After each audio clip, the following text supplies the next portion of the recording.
আসসালামু আলাইকুম রহমতুল্লাহ। প্রিভিয়াস আশা করি খুবই ভালো আছেন। আজকে আরেকটি খুবই ভেরি এক্সপেন্সিভ কবুতর নিয়ে হাজির হলাম। সেটা হচ্ছে আলিওয়ালা 35, যার জন্মস্থান এবং যে উস্তাদের কবুতর সে হচ্ছে উনি পাকিস্তান শিয়ালকোট অঞ্চলের উস্তাদ, অনেক নাম করা উস্তাদ। তিনি এই কবুতরগুলারে মডিফাই করে দেখুন অসাধারণ একটা কালারে পরিণত করেছেন এবং কবুতরগুলার বডি স্ট্রাকচার এবং কালার তিনি অসম্ভব সুন্দর করেছেন।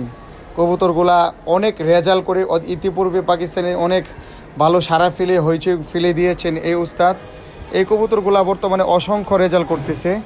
তো আলহামদুলিল্লাহ, শুকুর আলহামদুলিল্লাহ, আপনাদের দোয়া এবং আল্লাহর অশেষ মেহরবানিতে এই কবুতরগুলাও ইনশাল্লাহ এই শিপমেন্টে ইনশাল্লাহ অচিরে আমি বাংলাদেশে ঢুকাবো ইনশাল্লাহ। কথা মোটামুটি ডিল ফাইনাল হয়ে গিয়েছে। তো আপনারা দোয়া করবেন আল্লাহ পাক যেন এই কবুতরগুলো আমার লফটে সহি সালামতে পৌঁছায় এবং আরও কয়েকটা বিট আমি কালেকশন করেছি। তো ইনশাল্লাহ আশা করি অচিরে ইনশাল্লাহ বাংলাদেশে ঢুকবে। তো দেখুন কবুতরগুলো কতটুকু সুন্দর, এক চোখ, বডি, তার কালারটার জন্য অসম্ভব সুন্দর লাগে। এবং পাকিস্তানের যে শিয়ালকোটের উস্তাদ তিনি কবুতরগুলারে অনেক মডিফাই করে কালার, তার বডি এবং বডি স্ট্রাকচার এবং কি তার ফ্লাই তিনোটাই অসম্ভব সুন্দর নিয়ে আসছেন।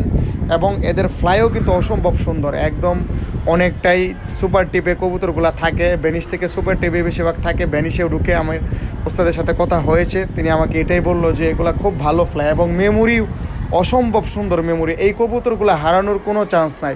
বিশেষ করে এই কবুতরটার ভিতর শিয়ালকুটি এবং 35 ব্লাড লাইন কয়েকটা মিশ্রণে এই ব্রিডটা তৈরি করা হয়েছে।